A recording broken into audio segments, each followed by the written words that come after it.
Alrighty, guys, welcome back to another episode of Blue Collar Shock. Joining me, as always, the Dirty Sanchez. Alright, and our special guest today, Tiberias. We were already feeling pretty good, guys. We did our Spirit of the Week episode, and if y'all want to watch that and watch us drink a little more than usual, go to the previous episode and check it out. We did do our agave bourbon from Devil's River. Quick little overcap. Very highly ranked. Yes. Very highly ranked. Very, very good. So if y'all want to see an in-depth episode of that, go check it out. It'll be probably linked in the comments or top suggestion. Something like that. I'll figure it out, guys. But getting into this episode, dude, I'm still thinking about that fucking video that I had shared. Oh, dude, that was so bad for that dude. Dude, like, first off, First off, as a man, just the sting of rejection in general, when you ask a girl out, and you're just like, shit, man, well, have you seen that video? Are you talking about the one where that guy proposes in the mall? Yeah. Yes. And I saw it. I didn't hear the audio because I didn't hear the audio watching it beside my wife. She was sleeping. Yeah. But yeah. Yeah, that shit was... Jesus. Fuck, and then that guy pants. Yeah, I was like, "Are you?" He's already, dude. Like, did you? Yeah, he's trying to go after his girl. Like, hey, baby, like he is having one of the worst experiences of his life right there, and like, you're gonna fucking do that to him. Yeah, like, it's kind of sad to say, but that kind of stuff kind of pushes people over the edge. It does, dude. And that's why I'm like, man, like I wish I had a way to reach out to dude. I'm like, bro, it's gonna be alright. Yeah, dude. Like, then with social media, it's like yeah, dude. Like everybody was just fucking laughing at him, and then like people are like sharing it and laughing. I was like, bro, I shared it and I fucking said like, this is fucked up. If you're laughing at, like, I get it's funny and your fucked up sense of humor, but at the same time, like, that is not fucking cool. It's somebody's life. Here's the thing, dude. So I listen to a fuckload of music. Big music buff. There's a band out there. So the song's called "Dead on Arrival." Mm-hmm. It's by I Prevail, and then it features one of my favorite rappers, Joyner Lucas. And dude, the whole fucking thing, like, it starts out talking about, they're basically like hitting on a bunch of issues. Like the beginning, it's like this dude sitting there he's getting his ass whooped by this one dude. And you got like just a group of people sitting there on their phones recording this shit. Instead of people doing the right fucking thing, people are just trying to look for the next thing to kind of, fucking sensationalize, someone's tragedy. Yeah, you're trying to sensationalize something that's, that dude, like, what he's feeling in that moment. First off, it takes a lot of courage to ask someone that you love or, you think you love that much to marry you. Mm-hmm. You know what I'm saying? It's nerve-wracking because you don't know if the person's going to say yes. You don't know if they're going to say no. You're not even casting a line. You're putting yourself out there and you're saying, hey, look, I love you. I care about you. You're a very important person to me and I would like to spend the rest of my life. Dude, it's like willingly walking out on a plank and letting that other person you're asking to spend the rest of your life with you hold the line if you're going to make it or not. Right. Either they're going to push you off or they're going to pull you back off that plank. Yeah. And then looking at today's generation, every guy's just, they just want to go around and screw around with every female. Yeah. And then you have this guy who's actually wanting to settle down. But he did look... So for those of y'all who haven't seen the video, and I'm not going to share it because the way social media is going, y'all, it's going to be bad. But this kid, I want to say he's probably early 20s. Mm-hmm. Yeah, dude, he looked like a younger kid for sure. They're at the mall in the food court, and he goes full on his knees, will you marry me? She says no, and everybody's laughing. You can see everybody around. It's not even the laughing, the fact that people were clapping and applauding her for saying no. First off, in a way, if she was saying no because she was expecting something a bit more romantic, in a way, I guess I understand that. As a woman, you want that wooing of that, but in the same breath, if you can't afford a fucking $500 meal and then propose within that same evening, it's gonna be a little rough. Like, hey, I spent what we would have spent on a nice meal on this ring to propose to you. Yeah. So that's issue number one. You know what I'm saying? Issue number two, for her to turn around and disrespect him because she like shoved that fucking pizza on him and it just fell off. Like, there's no reason for that. You know what I'm saying? If this is someone you're dating and you're interested in, you know, or, you know, I don't know what their dynamic is, you know, if it was way too soon or she just didn't see him that way, you know, or loved him at that level yet, you know, she could have handled that in a way more fucking mature way. Mm-hmm. Way more mature. You know, the crowd around them, fucking children. Laughing and like, oh, look at him, man. You know, that's grow the fuck up. Yeah. Well, I know whenever I was looking at it, I kind of heard some of the audio, and whenever she said no, everybody started clapping, and then somebody was like, no, she said no, and then they kind of like stopped.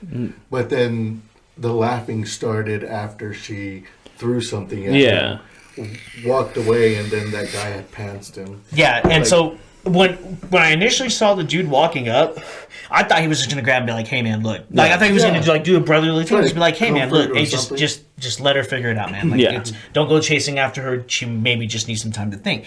No, instead he fucking pantses him and then runs. Like, dude, how goddamn immature are you?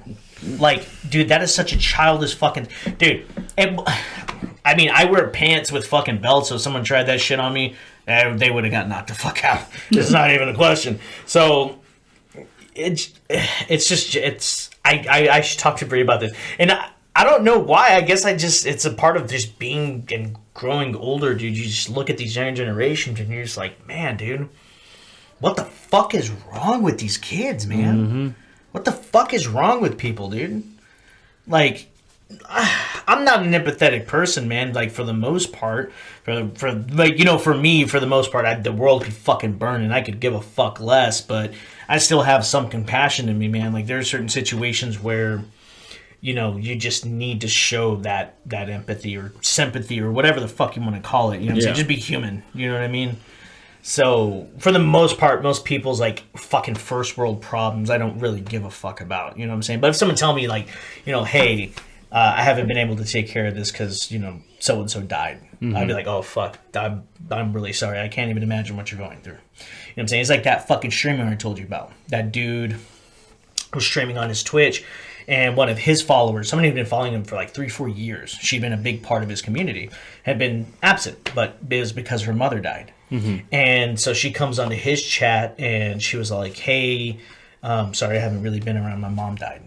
So I've been taking care of some things on my back end. And he was like, whoa. We're not going to have that negativity in my chat. You know, if you have this going on, you don't fucking come into somebody else's chat and, you know, bring down people's Fridays and trauma dump. You know what I'm saying? Either you say that you're good or you say that you're, I'll make it, you know, or something to that effect. And it's like, dude, this person has been a part of your community for a good amount of time. Help you grow. Yeah, to help you fucking grow to where you're at. And this dude's not even like a big streamer, you know what I'm saying? Granted, he's bigger than I am, but dude, he let that shit go to his head. He was like, oh, yeah, no, you're not going to fucking do that, blah, blah, blah. Let me teach you social etiquette. And it's like, dude, first off, you need to grow the fuck up. Yeah. If someone feels like they can be safe and speak safely about something that's hurting them in your fucking space, dude, be fucking man enough and be a fucking human and just be like, hey, I'm really sorry to hear about that. If you don't want to really be public about it, definitely feel free to DM me about it, and I can talk to you about it on the side, just so that way you don't really, you know, need to put all your personal stuff out there. You can definitely DM me, and we can definitely talk about it. But I am sorry to hear that happened. But for him to jump to that, oh, well, you know, don't come in here trauma dumping and fucking trying to do all this shit on my stream. I'm like, dude, you're a fucking piece of shit. Fuck you. Yeah. It's the self-serving society that we have nowadays. It's like nobody could give a fuck about anybody else unless it benefits them. And it's fucking, dude, that shit, it pisses me off. It's fucking sickening. I'm like, God, grow the fuck up. Be a little more fucking compassionate. Everybody wants to complain about how bad the fucking world is, but nobody's willing to, in any situation, who says, hey, you know, my tire went flat. I don't have an air pump, or I don't have a jack. All right, cool. I got a jack in my car, bro. Let me help you out real quick. I may not know you. We may not be cool, whatever, but hey, I've been there. My tire's gone fucking flat, and I wanted somebody to be like, hey, I got you, bro. I'll help you out real quick. Even if you just handed me the fucking tool, you know, I'll do it myself. Just that extra little fucking effort. But nowadays, most people don't fucking give a shit. They don't fucking care. They're like, oh, I got somewhere to fucking be. Where? Right. Go home and be on your phone and watch TikTok all day? Yeah. Right. Like, really, where the fuck do you got to be? See, I got off of work this one time, and I'm a mechanic, so I keep a lot of tools in the back of my truck. So I had got off. I was going to go buy my kids a Christmas tree. This was maybe 3 or 4 days. I was procrastinating on getting them a Christmas tree. Well, I was walking up there, and I noticed this girl that had a Walmart vest on was getting inside of her vehicle. Well, when she opened her door, the lights turned on, and her tire was flat. Yeah. I was like, ma'am, you probably don't want to go anywhere with that tire. And she was like, oh, I don't know what to do. I'm from out of town. I was like, I got all my tools in the back. And I went over there, got a shopping cart, got my 3-ton jack, got all my tools, went over there, lifted it, put the spare on, and she was like, what do I owe you? I was like, nothing, just... Yeah. I saw you needed some help, and... Just decided to help, Yeah. Like, yeah, and I can almost guarantee you that probably made her fucking day. Probably, yeah. Yeah, like that made her, like, I had an experience similar to kind of like that. A buddy of mine at work got a fucking full-on, like, a thick-ass screw into his tire. And I mean, like, bro, you're not going to be able to pump that bitch up. Yeah. To right on. I would not drive on that at all, bro. And he was like, all right, well, I need to throw the spare on. All right, well, let's throw the spare on. He had most of his tools, so he was good. But that spare was flat. That thing had no fucking air in it. But I have, like, one of those, like, you hook it up to your car and it's like an automatic pump and shit. Yeah. And we had just got off work. I was tired. I was exhausted and shit. And I was like, here, bro, let me fucking... While you're getting that tire off, I'll pump up your spare so you'll be good to go. And, like, took me no fucking time at all. Like, it's not a big fucking deal. Yeah. But, like, whenever we were talking about it during break and shit, because it was bothering him the whole fucking day, because he was like, man, my tire started going flat as soon as I got here. Nobody offered to help. Nobody's be like, oh, hey, man, well, you know, even suggest, hey, there's a tire shop down the road that can patch it for whatever. Nobody gave a fuck. Yeah. They were like, oh, damn, bro, that sucks. And I was like, I said the same thing too. Like, damn, bro, that sucks. Well, as soon as we get out of here, let's go look at it. I'll go look at it with you and see what we can do. Right. And then that's when he's like, oh, I got a spare in the car. All right, cool. Let's throw it on there. But when he pulled it out, that bitch was flat. Yeah. And I was like, I got a pump in my car, bro. Let's pump this bitch up. So, like, it doesn't take a lot to just be a little more considerate to people around you. Like, goddamn. And it'll come back to you. Yeah. I mean, the universe sees that. If you don't believe in God, the universe sees that, and, you know, some way, somehow, something will come out of it. Yeah. You know? I mean, it's just like with, you know, Buddhism, right? You can fix your dharma, but, you know, the one thing you cannot escape is your karma. So if you want good karma to come to you, you want to do the best to people that you can. You know, be considerate, be kind. You know what I'm saying? You don't know what the fuck that person's going through, man. They could be going through some really rough shit. You know what I'm saying? Yeah, just a little act of kindness could fucking really just help kind of brighten their day or just make them feel just a little bit better, if anything, you know? Yeah, and it doesn't take you giving away all your shit just to make somebody feel better. It's just the small, random acts that can go so much further than you think. Sometimes it's just a little bit of time, you know? Yeah. That's all you have to give. I remember back in high school, one of the biggest things I remember, because this was back when this was back with my first baby mama. This was like way back.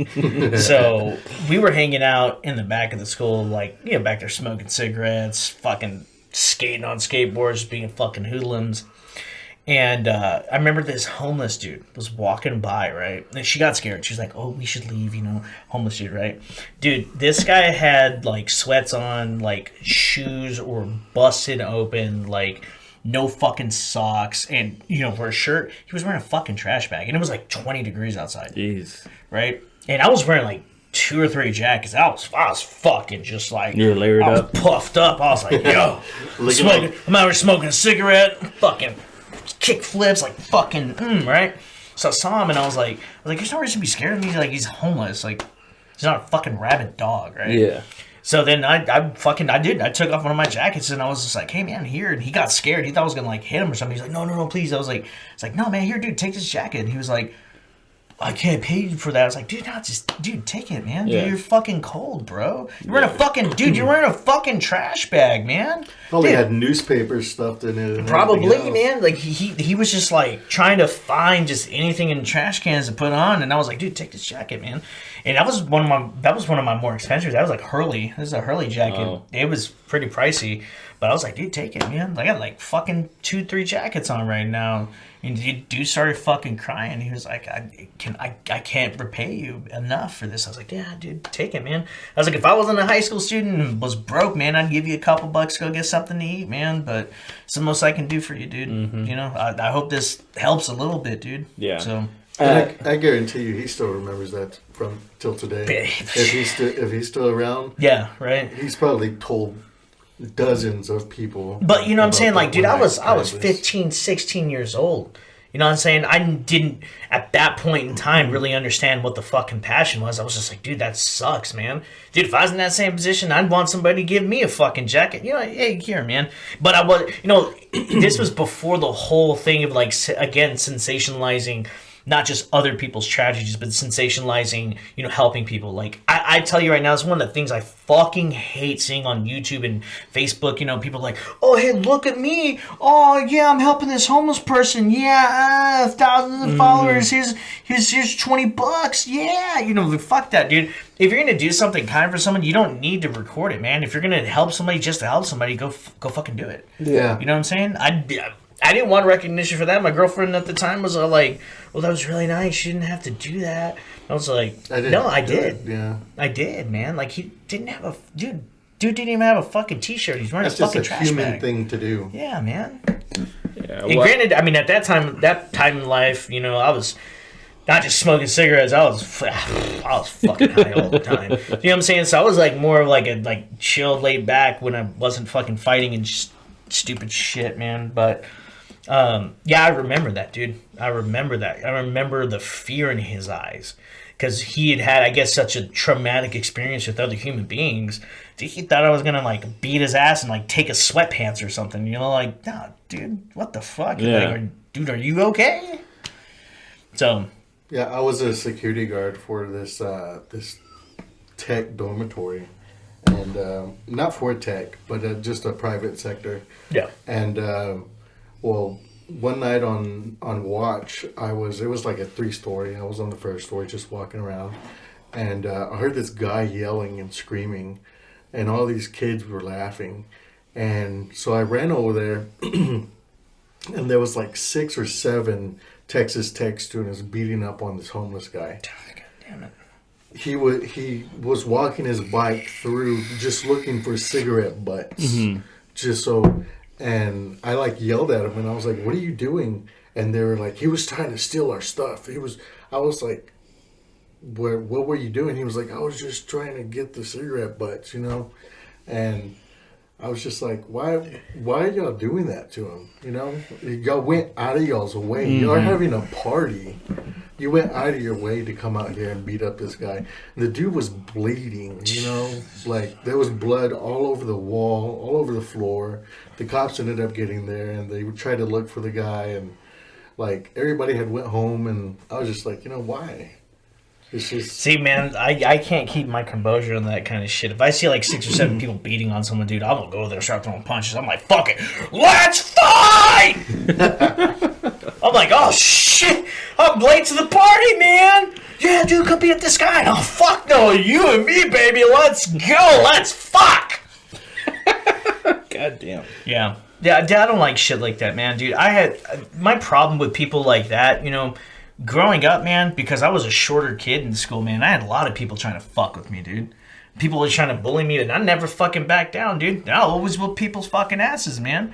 I don't like bullies, dude. I don't like bullies, man. I see you bullying on someone, I'll beat your fucking ass, dude. Oh, you want to see a bully? Boy, let me fucking tell you what, man.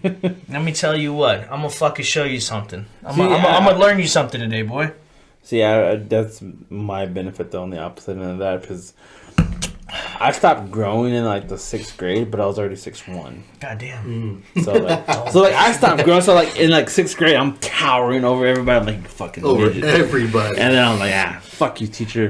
What you gonna say to me, motherfucker? Type of shit. But I wasn't a dick about it. I try to care for people more than anything.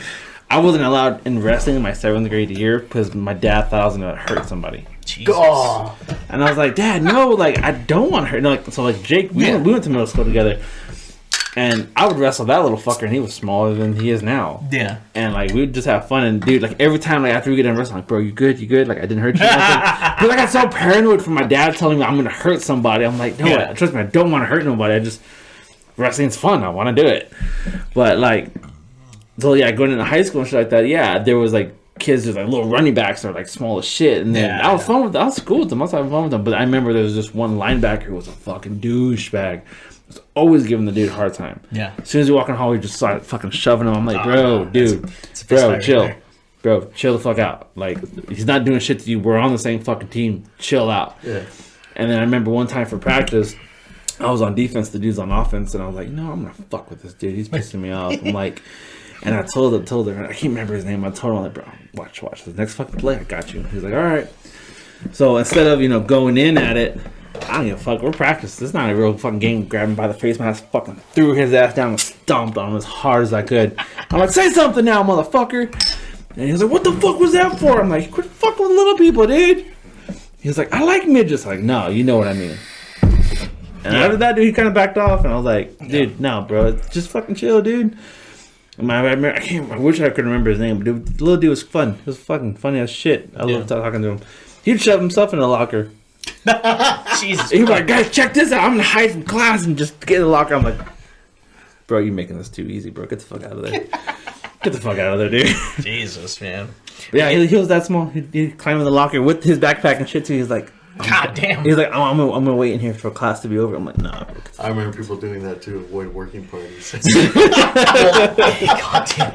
I remember this one kid, dude.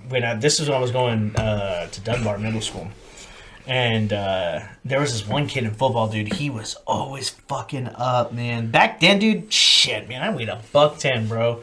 Like soaking wet. I was a small little dude in 7th grade. He was real skinny. Yeah. So there was even in high school. there was this dude.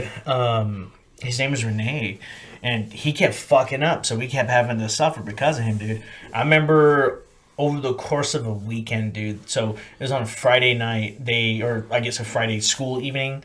They had whooped the fuck out of this kid, Renee. They'd stripped him down butt ass naked and shoved him in a locker, and he stayed there till like Sunday morning. Jesus. In that locker.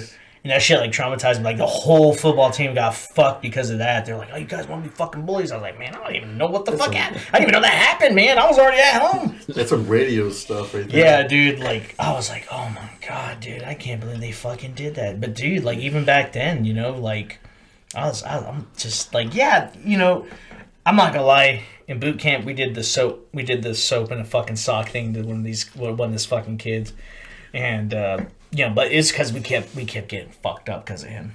Yeah, well, that's a whole fucking different thing. Yeah, that's a whole different thing. Whenever one person's continuously ruining it for the team. Yeah, dude. But I look back at it now, man, and that kid's probably fucking scarred because I'm talking. So, all right, so. We're in 3rd fucking phase, and this motherfucker is just like, he's like a gummer pile. He is just a straight piece of shit. And I still do not know how he fucking graduated boot camp. I don't even know if this motherfucker's still alive. I don't know if he killed himself. I don't know where the fuck he went in the Marine Corps. But we fucking held his ass down. So his bunkmate had fucking grabbed his fucking sheets and fucking grabbed that bitch together and held it as tight as it could and fucking cinched down and just fucking held that shit down while he was sleeping. Dude, we filled our fucking socks with fucking soap, dude. And I'm talking, we didn't just it wasn't just like here. Dude, we were hitting him in the fucking face. We were hitting him in the nuts, dude. We beat the fuck out of that kid. And looking back at the impact, hearing him crying in the fucking squad bay, like, when you hear it on on fucking Full Metal Jacket, right? You're like, God damn, dude. When you're hearing it in person, it's worse. It's worse, dude. Yeah. And I was like, God damn, I can't believe we just fucking did that, dude. But our drill instructors are like fucking corrected. Like this is a different time in the Marine Corps. Yeah. They're like fucking fix him. Fucking fix him. And I'm talking, they were fucking, like, we were getting smoke sessions constantly, dude. Oh, you motherfucker. Hey, get a court deck right now, motherfucker. Hey, go there. I'm like, god damn it. Fuck. I'm short. My legs are short. Can only go so fast. It's a problem. Fuck. You know what I'm saying? It's, but again, looking back at it in hindsight, I'm like, man, we probably shouldn't have done that, but feeding into that Marine Corps thing, you know what I'm saying? Back then, the whole concept was pain retains. Oh yeah. Pain retains. You want to keep fucking up? We're gonna smoke your fucking ass until you fucking learn. You don't want to you didn't learn the first time? All right, let's go. I'm gonna fuck you up with something else. You know, they used to call hey, we got little fuck games. You know, a little fuck game. I'm gonna fuck the shit out of you on the quarterdeck, you little bitch. And it's just like, no, please, I'm not ready. I'm a virgin. Dude, I remember the first night after we got off the yellow footprints. And just that first night of just laying in the rack, I was just looking at the lights from San Diego. Yeah. And all you heard was sniffling and crying. Because the whole time, they were just having us yell and scream. I was already spitting out blood from how much I was yelling. And I was like listening, and I was like, "Why are these guys crying?" Yeah, you know, like you wanted to be a part of the world's toughest military force. Yeah, in the world. Yeah, and you're sitting here crying because they made you scream a little. Oh, they're fucking yelling at you, or you got fucking shark attacked. You know what I'm saying? Like by the kill hat or something. You know, like. It's a weird concept because, you know, I don't know if it's like growing up Mexican, but like, you know, my drill instructor's yelling at me. I'm like in my mind, I'm like, dude, my mom yells louder than you. I'm not like this ain't shit, bro. You know, for me, it was all the physical shit because I was like, man, god damn it, I'm sitting there bitching all the time. I'm like, this fucking sucks. Man, fuck this shit, man. And see, like the mothers of the Corps, whatever the hell that was called, yeah, they were babying and dumbing down the Marine Corps so much that they could barely lay a finger on us. See, I didn't experience that. I got the shit beat out of me. See, I did too. Like every once in a while, they knew who would like tell, and who would like just like on the phone calls and stuff whenever they got them. But I think we got And you have to scream. You have to scream. Like outside of the initial phone call, we got one additional phone call. When I called home, nobody answered. I was like, all right, well, I'm just going to leave you a message. I love you. This is what's going on. I love you. This is Recruit Sanchez. Click. And they're like, we would normally give you another chance to give somebody else a call, but fuck you. Get out. And I'm like, answer! Like, I remember getting Spartan kicked. And oh fuck! Just all the air just came out of me. Yeah, it's just like. And then we had our main packs up, and this drill instructor just came up to me and just punched me right in the solar plex. The freaking main pack, 75 pounds, just dropped on my head. I remember blacking out for like 2 minutes, trying to find my main pack in the dark, and just trying to put it back over my head. Now I have a freaking slip disc in the back of my neck. That every time I sneeze, my arms are like, I can't feel my arms. God damn. Shit, man, I've been punched in the fucking ribs. I got kicked in the chest. I got punched in the chest. The fucking one arm just motherfucker. They're like, hey, go down this fucking thing. So we're going down there. The drill instructor's down there. He's like, hey, get back, bitch. One arm distance. I'm like, I'm fucking turning around. I'm like, go. Well, fucking. Dude, I got fucking kicked in the stomach. We were doing fucking rifle drill in the fucking squad bay, dude. I remember I fucking moved my head. Fucking just like, she's like, oh, you're afraid to get fucking hit, bitch? Grabbed it. He's like, here, this is what it feels like. Fucking hit me. I'm like, thanks. I thought, oh, shit. Oh, I'm all fucked up, dude. I got fucking, dude, my fucking drill instructor, he's like, you know what it fucking feels like? Grab my fucking rifle, butt stock right in the stomach, and I'm like, almost fucking threw up, dude. I got fucking kicked in my Kevlar. It was when we were doing one of the fucking run the train sessions. She's like, fucking keep your fucking head in the mud. I'm like, I can't see where I'm going. Is that where they have the speakers? Yeah, they're like fucking blasting shit, right? So I'm like fucking sitting there like fucking pushing my ammo can. Pushing my ammo can. I'm like, man, fuck, I can't see shit. I didn't even know the drill instructor was on this fucking side. So I'm like looking up, fucking full on kick. King! I'm like, oh, my fucking bell's been rung. I'm like, oh shit. So he grabs his fucking boot, shoves it on my face, and my Kevlar, he's like, shoves it in the dirt. He's like, fucking stay down, you stupid bitch. I'm like, oh, fucking the slobber's coming out. I'm all fucking half retarded at that point. I'm like, okay, I can't see where I'm going, dude. I'm not even fucking playing. I was supposed to go in a straight line. My ass was like, I was like, if I had gone if I kept going, I'm pretty sure I would have made a full fucking circle, dude. I'm not even fucking playing because I couldn't see where I was going, dude. I was just like crawling, pushing. So I'm following the ammo can. Well, I'm pushing it like this. So it's like, yeah. So I'm fucking following it like that. Can't see where I'm going. I'm like damn near bumped into somebody. That's when I got up. I was like, what the fuck? I was like, oh shit. Oh god. I guess it's before that, whenever you have to drop into that 4-foot pit. Yeah. Or the 4 or 5 foot pit and you have to get out of it. Well, a drill instructor actually jumped in there. It was raining a lot and was like holding my head underwater. Oh, dude. And I was just like gasping for air. And finally he got up and I was just trying to compose myself. And I finally got out. And right whenever I got my rifle, because you have your rifle with you and you can't let it go. And I got up there, and the drill instructor just grabbed my rifle, hit me right in the mouth, and I just fell back. Yeah. Right back into this thing, and I was just... Jesus fuck, dude. But nowadays, all the... Oh, dude, it's fucking cakewalk. Here's the thing, though, because a part of it is some of these drill instructors were going a bit overboard. Yeah. Like, okay, getting my ass beat the way that I did, it wouldn't fly in today's Marine Corps, but I didn't really see it as an issue. I was like, in my mind... Because my aunt and my uncles, having gone through that shit previously, they're like, expect this. And you fucking don't say shit. Because the whole threat was, if you don't come home a Marine, you don't come home. You fucking stay in San Diego, you fucking stay the fuck away from this family. Yeah. If you don't come home a fucking Marine, we will disown your ass. Mm. You will not be part of this family. So that was a big driving factor. I was like, oh god damn, fucking, I want to come home, man. You know what I'm saying? I want to come back to. I want to come back and eat some of my grandma's food, man. Fuck, I gotta get through this, bitch. Yeah, grandma's food. Yeah, hey, grandma's fucking food, dude. That would be the number one motivation right there. Like, have them run the whole set at the very end. If you just have grandma there with some tamales.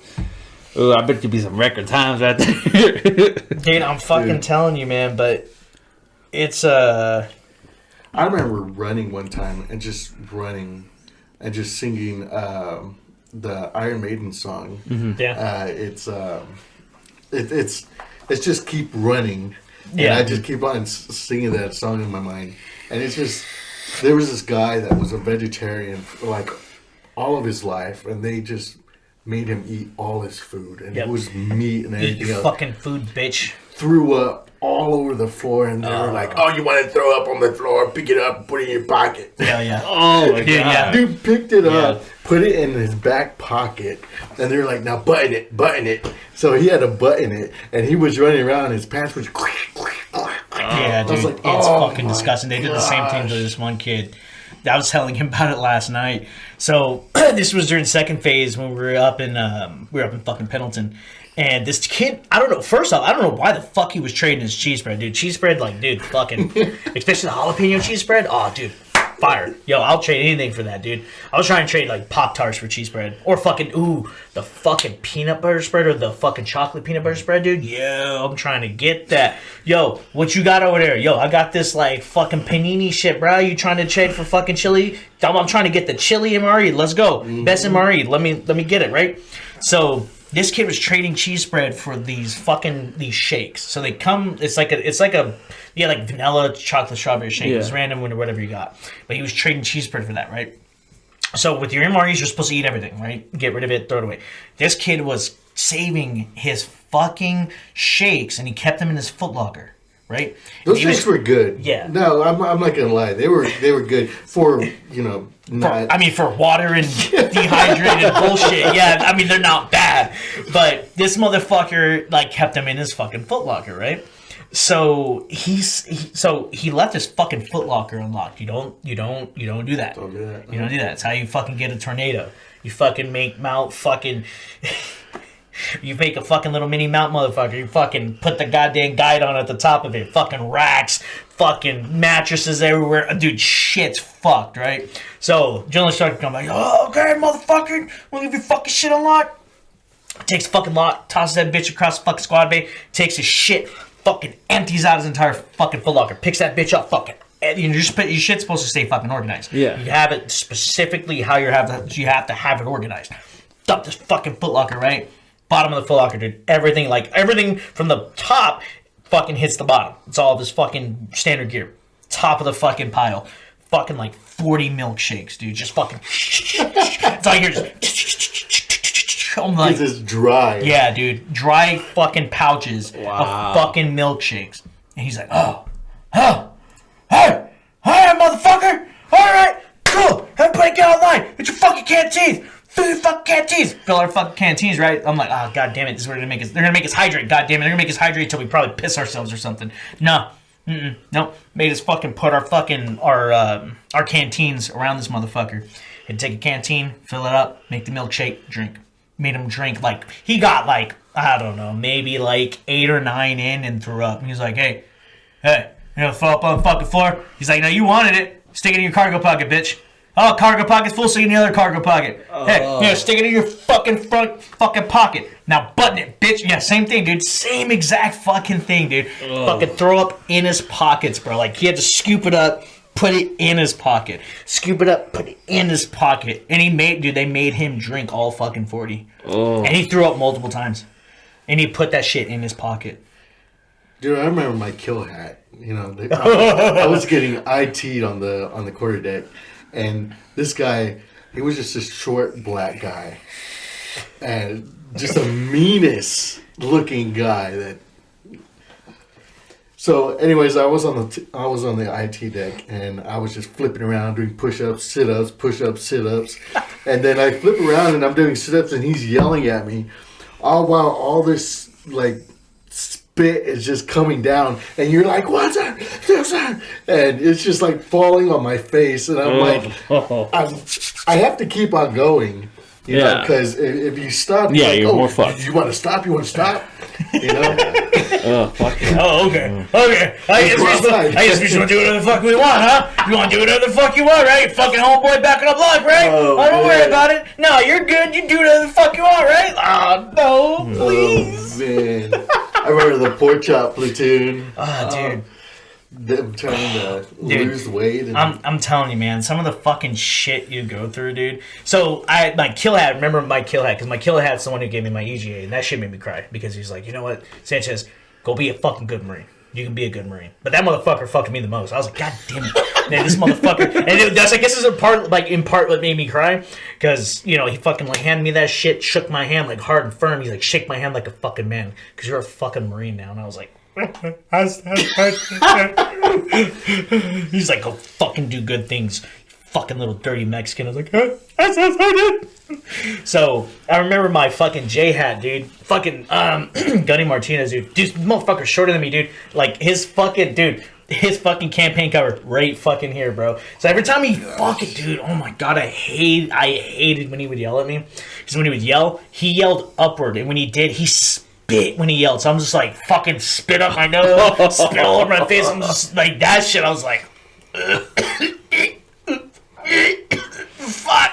Dude, oh, you want to throw up on me? You want to throw up on me? Oh, I got bad breath, motherfucker. Well, you want to fucking kiss me, motherfucker? You want to kiss me on the lips, you little bitch? I'm just like, I don't know. I don't know what to say. Dude, our J hat, like whenever he was like, okay, y'all want to be smart? And he'd like get on his tippy toes. And like his hat, he would like to like angle at a 45. So the whole fucking. And he was like, okay, you want to run? You want to run? And he'd get on his tippy toes. He was like, you can run. we'd have to go back and forth with we were mopping the floors. Yeah. So we were it was just horrible. Dude, I remember getting fucked with, because I was a house mouse. I was a house mouse for the drill instructors. Me and my homeboy, Seicha, we were house mice. So we had to go in there in the mornings. So we'd make our racks, because he was my fucking bunkmate. So we were fucking house mice. We'd make our fucking racks. And we go fucking to the drill instructor hut and make their fucking racks. Well, I remember our fucking kill hat came in. He's like, hey, Sanchez. He's like, hey, pick up your leg. Shake it. Now stand on one. He's like, stand on one leg and shake your leg. I was like, aye, sir, aye, sir. He's like, all right, now tell me a joke, racist joke. Hurry, go. I'm like, a Mexican guy, a black guy, and a Jew all jump off a mountain at the same time. Who hits the floor first? He's like, I don't know. I was like, who gives a shit? And he started laughing. He's like, all right, you can go. I was like, he's like, all right. All right, you made me laugh. You can stop. I was like, sir. Dude, I remember being in Lima because I ended up getting hurt. I fractured my femur. Oh, it was like a hairline fracture. So whenever I was in Lima, it was like its own community. You know, it was segregated from everybody else. Yeah. So like whatever we did by ourselves. Yeah. Well, I remember like we still got. Like the stuff that they sent us in the mail, like my mom and dad would send me like protein bars and stuff, and like the drill instructors would get it and just like put it all inside of this Foot Locker that was locked inside of their room. Well, one night it was Mardi Gras or something like that, and all the drill instructors went out to go party. Well, they left the door unlocked, so me and one of my buddies, we just got off and we went inside of the drill instructor hut, and we pulled out that whole Foot Locker. And man, we were just eating all of our snacks. And then somebody told us that the drill instructors were on the way. We put everything back. Drill instructors got out there and they had all these Mardi Gras beads on. Yeah. And they were all just drunk and belligerent. And man, it was crazy. It was. So do y'all think, like if you want to go back right now and go through the now standard of boot camp, do you think y'all could do it easier now than you did then? Fucking not a chance that I'd fucking fell. I mean, I'm a little bit, I got a little bit more to love, but yeah, no, like, because the thing is, like, boot camp compared to when you hit the fucking fleet, dude, whole different fucking thing. Yeah. And then the units I was with and the fucking, like, the leadership that I had, dude, they were, goddamn, dude, they were rough on us, man. I'm talking, which now in the Marine Corps, it's considered hazing. I mean, even back then it was considered hazing, but it was understood. You know, it was a rite of passage, you know what I'm saying? You fucking, all the way up until you hit corporal. And even past that, you get what's called snake bites, right? So when I picked up Lance, when I was in the fleet, they make you fucking run around. So you put your rank right here, right? You have these little, they call them little frogs, right? It's just supposed to stop the needle portion that, you know, goes through your fucking, supposed to stop it from hitting that. No, you walk around the entire day without your frogs on. And they tell you, they're like, hey, you just picked up, good job, motherfucker. They take your fucking rank, just hit it right in your fucking collar. And then if you get like a fucking salty motherfucker, they'll fucking smack your shit and then they'll fucking sit there and rub that bitch and you're like, thank you, Corporal. Thank you, Corporal. I thank you, Corporal. Thank you, Sergeant. You know what I'm saying? Yeah. And then up until when you hit corporal. When you hit corporal, you get what's called your blood stripe. Yeah. On your dress blues. So what they do is they make you fucking put on your dress blues, you have your blood stripe. You go down the line of all the other NCOs, and they fucking grab you, fucking knee straight to the fucking side of your legs, dude. And you go straight down, and you go down all the way down, and you come all the way back. Jeez. You can't fucking walk for like 2 days. So. Like, all that shit is considered hazing by Marine Corps standards. No. But, I mean, even back then it was considered hazing. Marine Corps always had an anti-hazing policy, but when I grew up in the Marine Corps, it was a rite of passage. Yeah. You know what I'm saying? It was something you did, and yeah, it fucking sucked going through it, but then afterwards, they fucking grabbed you like, hey, motherfucker, you're a fucking part of this shit. Yeah. Let's get fucking shit-faced and go to the fucking stripper. Let's go look at titties! Let's get fucked up, right? So, you know, now it's a softer, gentler Marine Corps. Oh, yeah. You know, it's so much fucking softer, dude. When I was getting out of the Marine Corps, you know, you couldn't knife hand somebody. And, like, knife hand was, like, integral. Like, you fucking, like, dude, if you were getting a knife hand, dude, you were getting that ass. Shoot. Hey, motherfucker. Boy, they came out. Dude, I'm talking, hey, motherfucker. Like, oh, shit. Oh, parade rest. Yep. Hey, it always started. Hey, stupid motherfucker. It's like, oh god, what did I do? Please, dude. Like, it was always some crazy fucking bullshit, dude. But you can't do that now. Yeah. You know what I'm saying? You can't. Like, I remember getting fucked with when I hit the fleet. You know, it was always something stupid. It was like, welcome to the fleet, bitch. Welcome to the fleet, bitch. It's just like, I'm so happy to be here. right? You can't do that now. Because when I came back from SOTG and I went back to the air wing, dude, we were getting new boots, and I was like, oh yeah, fuck yeah, we're gonna fuck with these bitches. No, dude. It's like a welcoming committee, like giving these motherfuckers candy. Oh, hey, welcome to the fleet. Can I help get your bags, dude? When a career expo. Oh my god, when I fucking checked in, dude, we were doing so much stupid shit, and this motherfucker can attest. So we were checking in our service alphas. It's a fucking full green fit, not the dress blue alphas. Yeah, the ones that everyone sees. No, it's your pickle suit. Yeah, the pickle suit. So so we're checking in, right? And, dude, they made us do so much stupid shit, dude. Like, my core frames got fucked. And core frames are not cheap, dude. The core frames are like, what, $250? Nearly $300. Near $300 fucking dollars, dude, for your core frames. My core frames got scratched as shit. My core frames got fucking fucked. And they were like, oh, hey, motherfucker, got scratch your core frame. Oh, motherfucker, go buy some. I was like, man, I don't got $300 buy another one of these, man. Y'all gave me these shits for free. So I was trying to keep these for at least a couple of years. Nah, man, my shit was fucked up. I remember there was another gunnery sergeant at the company level. Is Gunnery Sergeant Sanchez. He's like, oh, Sanchez, huh? There's only room for one of us, motherfucker. I was like, oh, no. I mean, come on. He's like, I don't fucking like you. He's like, I don't. Right off the bat. Yeah, off the bat. He's yelling right off the bat. He's like, I don't fucking like you. You're a fucking little bitch. I was like, I guess aren't. He's like, yeah, that's right. He's like, so your name's not gonna be Sanchez. When I say, hey, bitch, you come here. I was like, I guess aren't. So I started walking out. He's like, you're dismissed. I was like, I guess aren't. Turn around, walk out. He's like, hey, stupid bitch. I'm like, I guess aren't. So that motherfucker, and then I have another sergeant. That motherfucker, dude. Jeez, Sergeant Adams. That motherfucker. Yeah, I remember. So we checked into we were checking into the fucking barracks, getting assigned our barracks rooms, and I remember he came in there just one night and he was like, man, dude, he's like, take your fucking glasses off. You look like a faggot. And I was like, So I take off my glasses. He's like, can you see without those? Can you see, motherfucker? You're probably blind. Takes my glasses, right? Takes my glasses. He's like, man, dude, you can't. He's like, God damn, you're fucking blind as shit, motherfucker. He's like, I bet you're a fucking pizza box. I was like, God damn it. So he's like, yeah, I don't like these. Snaps my fucking glasses in half. I was like, oh no, I need those to see. I need those to see, bro. The pizza box is a marksman. Yeah. So lowest you can get. Yeah. Pizza box. So, yeah, dude, he snaps my fucking glasses in half, and he's like, you know what? So, when I was checking in the air wing, they have the coffin beds, so you can put all your gear in your fucking coffin bed. Yeah. Well, we hadn't been to SIF yet to get all of our gear. He's like, you know what? You don't get to sleep on your bunk. Get in the coffin.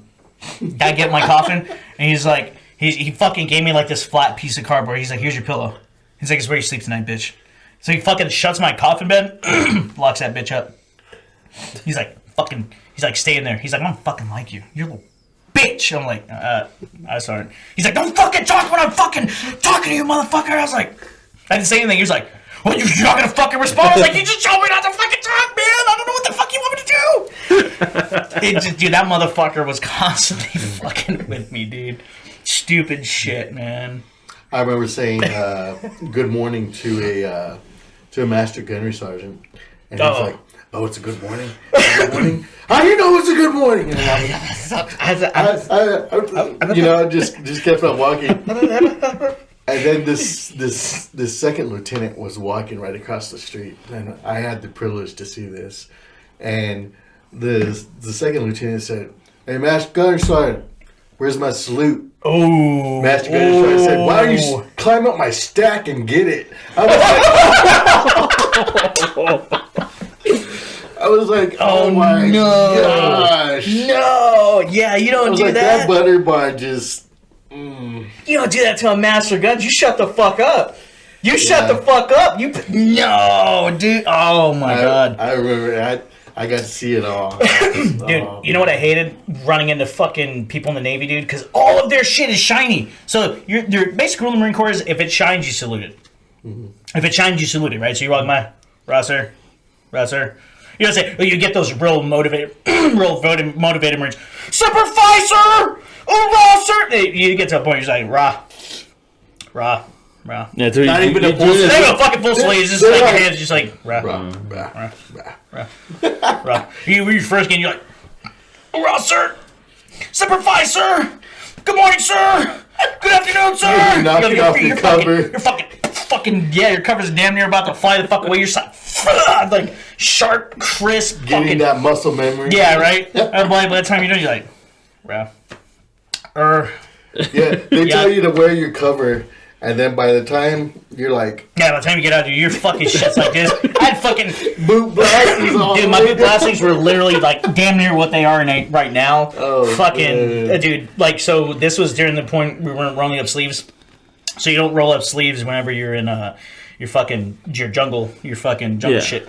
So in dude, the desert. fucking that wizard sleeves, dude. My shit, like you're supposed to button it to the top. No, my shit was wizard sleeves. I was like, meh. I have the smoke pages like, I don't give a fuck. Fuck it, I'm getting out. So, yeah, dude, I was a belligerent Marine. I was belligerent as fuck, dude, for no reason. No, it's for a reason. But... That was for a reason. But now, after Marine Corps, I was blue collar. yeah, dude. Had to do the workforce. Well, yeah, I mean, like, when you get out of the Marine Corps, dude, it's so hard. Yeah. You really... the people I think that don't have the hardest time transitioning to civilian life are typically people who work in the air wing. They work on aircraft and shit, because they can literally go out there, go through the school, get their certification, because they're already doing it every day. And fucking MPs, dude. As a military police officer, they apply for the police department, pretty much a fucking shoe-in, dude. It's not even a fucking contest. Yeah, I have a buddy in the... She's in the Navy. She's an MP. Yeah. I think it's Navy. And she got out maybe a year ago, and dude, straight into the police force. Didn't have to go through the academy or nothing. Yeah. Just straight in, like... And it's weird because, like, when I got out of the Marine Corps, like, when I have to put shit on a resume, it's like, what was your MOS as a Marine? I was like, well, I'm combat engineer. Well, what does that consist of? A bunch of shit. But, primarily, it depends on where you're at. If you're in the air wing, you're fucking fixing airways and fucking, if shit blows up, you gotta go out, fucking mark fucking, like, areas on the runway, like buildings that are fucked up. If you find some UXO, you got to mark that. Fucking fixing craters and shit like that quickly to, get the runway functioning again. If, airplanes are going to come in, right? If you're a fucking part of an ESB, you're going to go out, you're going to do humanitarian missions. You're going to build houses, you're going to build bridges, you're going to do shit like that. If you're part of a CEB unit, you're going to be fucking dealing with explosives, primarily. But you learn all of this stuff while you're in engineer school. But when you're in the CEB unit, you're attached to grunt units and you're blowing shit up. You consistently learn how to fucking... Like, you learn how to make improvised shit. Like, if you wanted to make a claymore, right? Call it a grape shot. You take a fucking ammo can and you fucking put some cardboard, C4, cardboard, more C4, and then fucking fill that bitch with, like, any shrapnel you can find. Nails, all kinds of crazy shit, right? So you learn how to make an improvised claymore. Yeah. Call it a grape shot. So you learn how to do all that shit. Learn how to breach. You fucking just consistently practice that. But when I came into the civilian workforce, it's like, well, what did you do? And I'm like, I can show you a grape. I can teach you how to make a grape shot. I can teach you how to use a claymore. Have you ever done Bangalore rushes before? Like, is any of this equivalent, or right? So is it? Like, how's this going to help me make a sandwich at Subway? Right. So when I was transitioning out, you go through what's called steps and taps. Yeah. Which, from what I hear, they revamped it. It's like a fuckload better. When I got out, dude, it was like fucking dog shit, dude. They like showed you how to make a basic resume, but it was bullshit, dude. So there's a fucking website that they gave us. I can't even remember what it was, but it's like you type in your MOS and it tells you what you can do. Yeah. And my like top 3 options for like my fucking, but with my MOS was like cop, security guard, carpenter. I'm like, what the fuck? Yo, what the fuck is this bullshit? And, they're like, oh, you can, do explosives for construction. I'm like, yo, who the fuck is using explosives into construction now, man? Yeah, nobody. Right. So I'm like, well, that's out the fucking knob. That's just out. I don't want to be a police officer because the fucking climate's way too hostile towards police, and I'm not trying to get shot for somebody who doesn't give a fuck about me. So, and I wasn't trying to be a carpenter either, because like, I mean, woodwork's fun, but like, it's a hobby. Like, if I'm doing something for me, I'm not trying to build shit for other people. So, yeah, it was a hard transition out, dude. It's a hard transition out. You know what I'm saying? That fucking all the people who come out that are grunts, those motherfuckers, dude. I think they have the hardest time because like. What'd you do in the Marine Corps? I was a grunt. What does that mean? I kill people. You kill people for a living. You learn to professionally learn how to gunfight. You know what I'm saying? Yeah, unless you go into like being like like the fucking YouTubers that came out from like Green Beret school and shit like that. Yeah. Famous online and shit. Which even then, Green Beret, that's special forces. You know what I'm saying? Special forces, they go. But like you know, it's nobody who is a grunt who makes it good, like big and like social media, something like that. It's always the Navy SEAL, Green Beret. Well, yeah, because the grunts are gonna have the most problem with social skills. Yeah. It took me a while to even like. My first job out of the Marine Corps was a pawnbroker at Cash America. Mm-hmm. Well, I would clean, I would get prices changed, I would make sales, I would do pawns, I would do everything, but he was a good worker. The only thing that I lacked was I couldn't talk to anybody. Yeah, the communication. I was like, how much do you want? Okay, what do you need it for?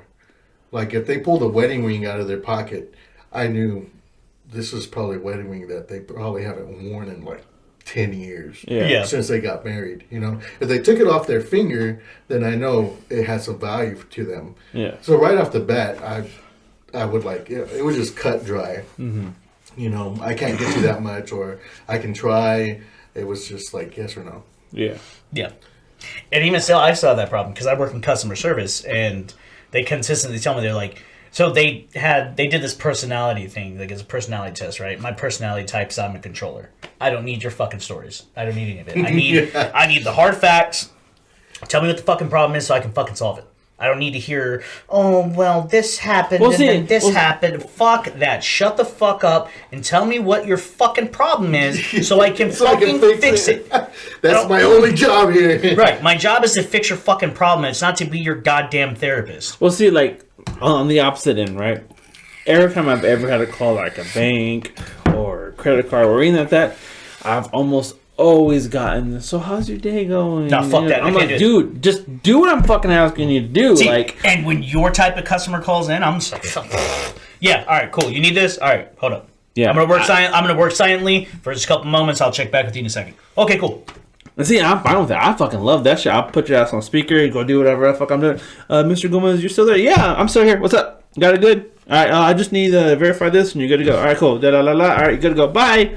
Yep. I'm done. I do not want to be on the phone with you talking about my shit. Yeah. And I hate it when they fucking ask me some personal shit. So how's your day going? You enjoying the weather? What's the weather? Where are you located? Have you watched the game lately? Dude, I don't give a fuck. Get my shit fixed. Right. It's the only reason why I'm fucking calling you. But, dude, and see, like, that's where I have a problem because I've talked to, like, I've gotten coachings from, like, not from my supervisor, but his supervisor. Mm-hmm. And he was like, well, you gotta, customer service is what we do. I was like, no, our job is to fix the fucking problem. Like, I'm not here to fucking suck your dick and be your therapist, dude. Mm-hmm. Like, there are some situations where it's like, because they say my biggest problem is empathy. I can't empathize with somebody, A, that I know is full of shit, and B, doesn't deserve it. If you call and you're like, hey, I need to close my account, my husband just died, I need to know what the process is to close the account. Okay, totally get it. That a death, I'm still fucking human, man. I get it. Yeah. It still sucks, but you're called like, hey, man, I know I overdrafted. Can you give me back my fees? Oh, hey, yeah, well, according to the review, we've given you $1,270 in fees back over the course of 12 months. We can't give you any fees. I want to speak to a manager. Jesus fuck, you're a piece of shit. Maybe get your fucking finances in order, you motherfucker. Mm-hmm. Oh, but you're not being empathetic. Fuck them. They don't need empathy. Yeah, piece of shit. Well, see, that's why I'm different. All right, so we talked about the whole customer service thing that I had with the Specs, Yeah. right? But then I go to this other liquor store, Woody's, and So this is the reason why you don't. we're gonna go ahead and get into the reason. Okay, so we're doing the show. I was continuously going to Specs, and I mean like 2 to 3 times a week. Yeah. Like just 2 of those were always research for another bottle for what we're gonna do, kind of trying to nitpick what I want to do. The third one was always buying a bottle, and some of these bottles weren't cheap. Some of these bottles were Hell no, they're not 80, cheap. $90, you know. And I was consistently buying them every single week, and I gained a relationship with a lot of the employees there. Like they knew who I was. They're like, hey, what are you looking for this week? And they knew the show, right? Went there this last time, and it was for next month. Next month we're doing lead slingers. There's 7 bottles, something like that. We have 2 already from the last year that we're not going to do for next month because we've already reviewed them. We're going to do the new ones. 3 of them I got from Doc's because I was by Walmart. There's Doc's. Fuck it, I'm going to go in there and check it out. They have 3 of them. I'm missing 2 more. So I'm like, all right, let's swing by Specs. Let's see if they have them. If they don't, then we'll go from there. Go there, ask them if they have it. Ask them if they didn't have none of them. None of the bottles there. And I'm like, what the fuck? Okay, well maybe I'll ask them, hey, do y'all carry any lead slingers? The employee there told me they've never carried it. Which is bullshit because the very first bottle I got for the show, which was the rye, he got for me at Specs. Yeah, I got it at Specs for him because that's where I got my bottle. Yeah. The other one we did was their rum, which I got from Specs. Mm-hmm. I'm like, no, I know y'all have carried that brand before. I've seen it here before. All you have to do is tell me that you don't. Yeah, you just don't it carry it anymore. Yeah, that's fine. we're like, hey, we stopped carrying them or me. whatever, you know? And I'd never do this. And this is how pissed off that made me. Bro, let me talk to your manager. I was that pissed. I was gonna full on Ken this shit. I was pissed. I'm like, bro, you're not gonna tell me it's not here when I've seen it here. Karen. Yeah. I was like, this black hair was turning fucking gold and shit, bro. I was like, you're not gonna tell me you don't have it. So the manager comes up to me and he was like, hey man, can we help you? I'm like, bro, just let me know if you carry this bottle. Didn't even go to the computer or nothing. No, we don't carry it. We've never carried it. I'm like, yeah, you're full of shit. You're fucking full of shit. And I was like, no, what? Fuck it. Whatever. Let's leave. Let's go. And I go on Let's Slinger's website and look up what liquor stores carry them. It says fucking Specs carries them.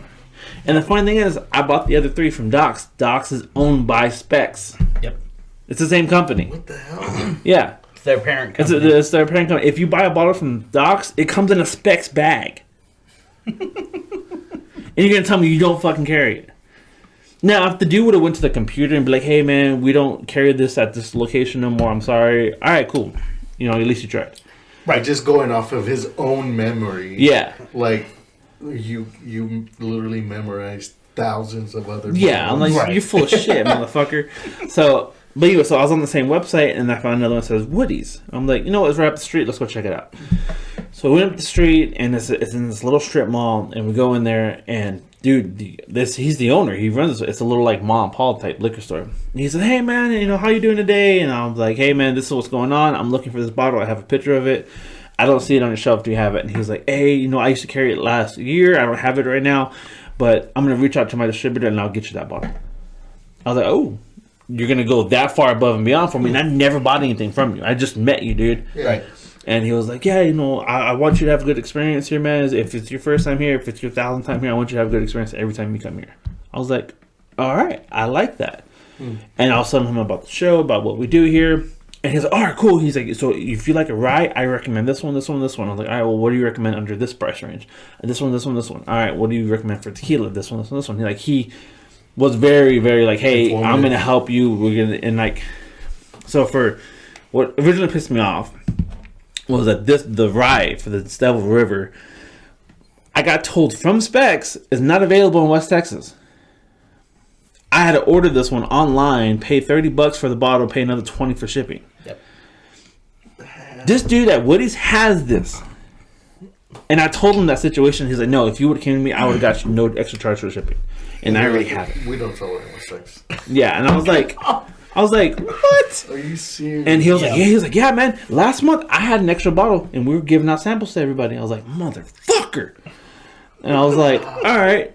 And he was like, all right. He's like, so I told him about, so he's getting me that bottle. He took my name, took my number and everything. And like, we went back last week just to kind of look around because I didn't get the chance to fully look around. Dude, immediately, as soon as I walked in, he remembered who I was by name. Wow. And like, there's plenty of people who walked in behind me. He knew every single one of them by name. That's rapport. Yeah. Like you could tell this fucker has loyal customers. Mm-hmm. And like, he was asking about their family, about their kids and shit like that. I'm like, dude, you're a liquor store. Yeah. You make money off of like people's fucking wanting to escape from reality. Their fucking sorrows, man. Yeah, but you know about their damn dog that got sick. I'm like, wow. Yeah, and that reminds me of Jerry from All Guns Blazing. Yes, I haven't bought ammo from anywhere else but this dude. Yeah, he's really. Dude, I'm like, dude, very competitive pre-COVID prices. He was, dude. So where we initially met him was at one of the gun shows here in Lubbock. Okay. And so Nathan, he invited me and he's like, hey man, let's go look at guns. I was like, all right, I can't buy nothing, but yeah, sure, I'll go fucking look at guns. I'll look at guns all day. So we're out there and Jerry's in his own little booth and we're sitting there talking to him, right? Dude, just magnetic personality off the rip, dude. Super fucking cool, laid back guy. He sat there and talked to us like, shit, I don't know, like maybe 10, 15 minutes, man. Just talk kind of about shoot anything shit. Yeah, that anything, everything, right? Yeah. And fucking, dude, the prices were good. Prices were good for 5.56. Prices were good for 9mm. Fucking, this motherfucker likes to shoot expensive shit like 10 mil. Even then, the very competitive prices on 10 mil. Because like everywhere I looked at, if they did have it, which was really hard to find, if they did have it, I'm looking at like $1 a round. Yeah. This dude had it, and I was looking at like 60 cents a round. Still expensive, but way fucking cheaper. A lot less expensive than $5-6 round that we yeah. were looking at. Fucking Christ. We're looking at a